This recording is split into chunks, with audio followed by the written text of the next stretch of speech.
اهدنا الصراط المستقیم۔ السلام علیکم ورحمۃ اللہ وبرکاتہ۔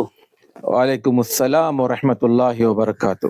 الحمدللہ رب العالمین والصلاة والسلام علی رسولہ الکریم، اما بعد۔ ناظرین، حج سیریز میں آپ تمام کا استقبال ہے۔ آج کے محفل کا سوال ہے کہ شیخ سعی میں کی جانے والی کیا غلطیاں ہیں، اس پر نشاندہی کریں۔ بسم اللہ الرحمن الرحیم، الحمد للہ رب العالمین والصلاة والسلام علی رسولہ الکریم، اما بعد۔ محترم حجاج کرام یا ہمارے وہ بھائی جو عمرے پر جاتے ہیں، عام طور پر صفا اور مروہ کے درمیان جب سعی کی جاتی ہے تو بہت ساری غلطیاں وہ انجانے میں کرتے ہیں۔ یا تو وہ سرے سے پڑھے ہوئے نہیں ہوتے ہیں، سیکھے ہوئے نہیں ہوتے ہیں، یا پھر لوگوں کا دیکھا دیکھی اس طرح کی چیزیں کرتے ہیں، یا پھر کچھ غلط کتابوں کا ان کو پڑھنا یہ خود بھی جو ہے ان کی یہ غلطی کا سبب بنتا ہے۔ تو ہم یہاں پر صفا میں کی جانے والی کچھ غلطیوں کی طرف نشاندہی کریں گے۔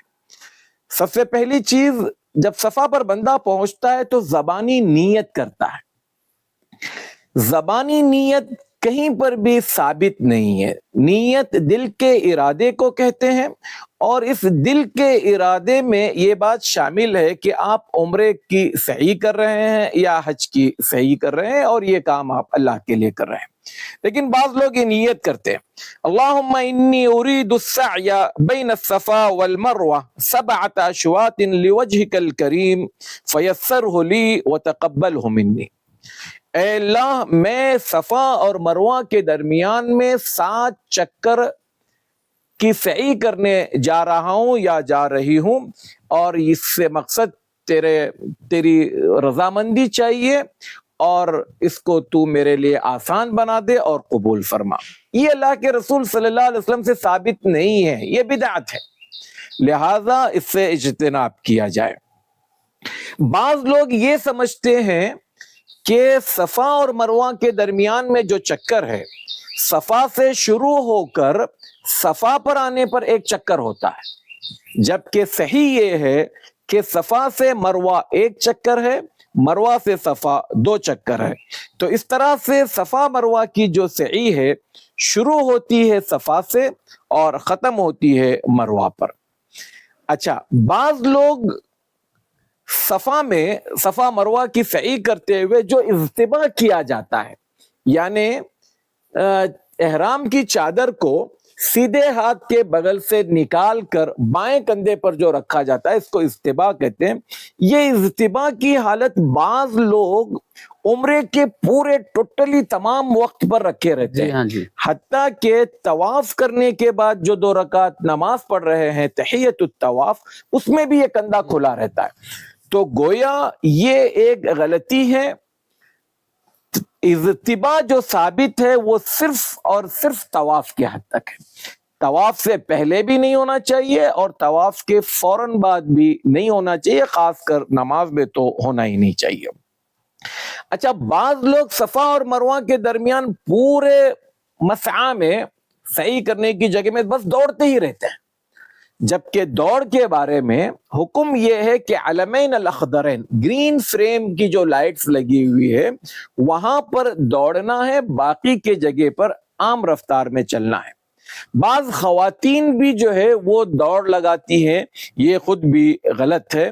خواتین کے لیے اپنی عام رفتار میں چلنا ہے، نہ کہ مردوں کی طرح دوڑ لگانا ہے۔ لیکن خواتین اگر ان کے اندر طاقت ہے تو رمل کر سکتے، نہ رمل ہے طواف میں ان کے لیے، اور نہ سعی میں ان کے لیے علمین الاخضرین میں دوڑنا ہے، ان کی اپنی عام رفتار سے وہ چلے گی۔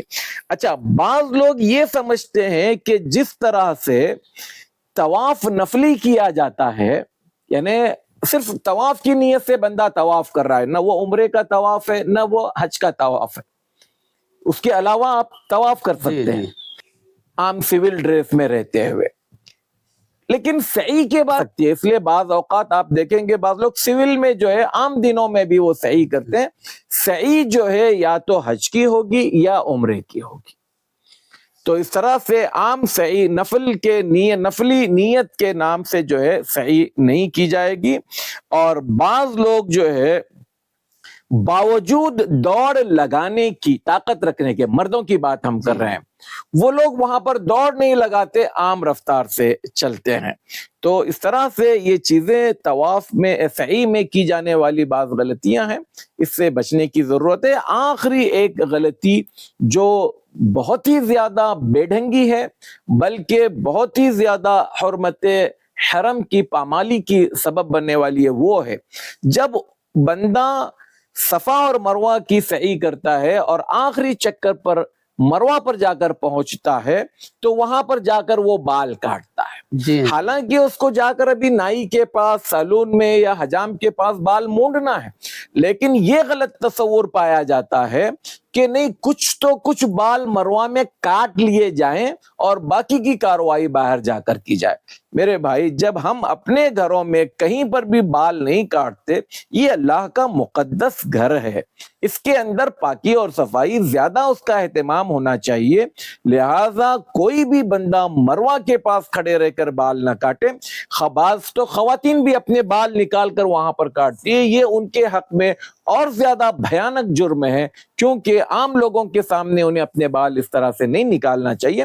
خواتین کو چاہیے کہ وہ اپنے بال اپنے کمرے میں، اپنے ہوٹل میں آ کر کاٹیں، اور مرد حضرات کے لیے چاہیے کہ وہ اپنے بال جو ہے سیدھا ڈائریکٹ نائی کے پاس جائیں.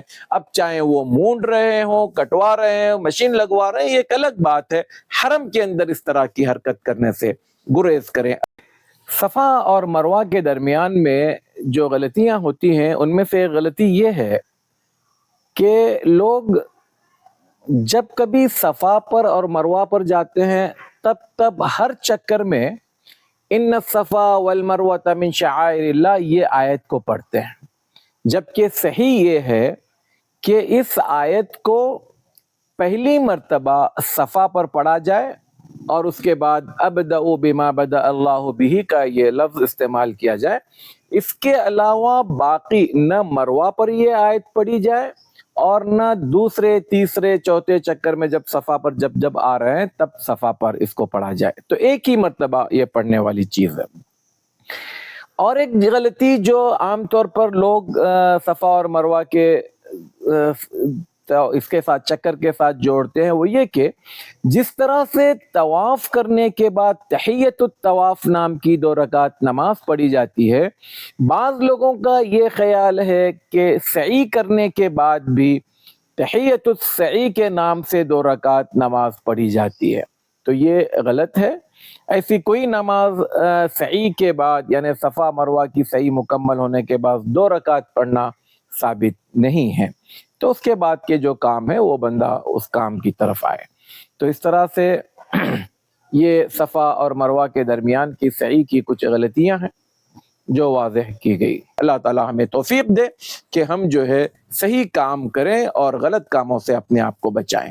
ماشاءاللہ، جزاک اللہ شیخ، آپ نے ایسی غلطیاں بتائی ہیں جو اکثر لوگوں سے ہوتی ہیں.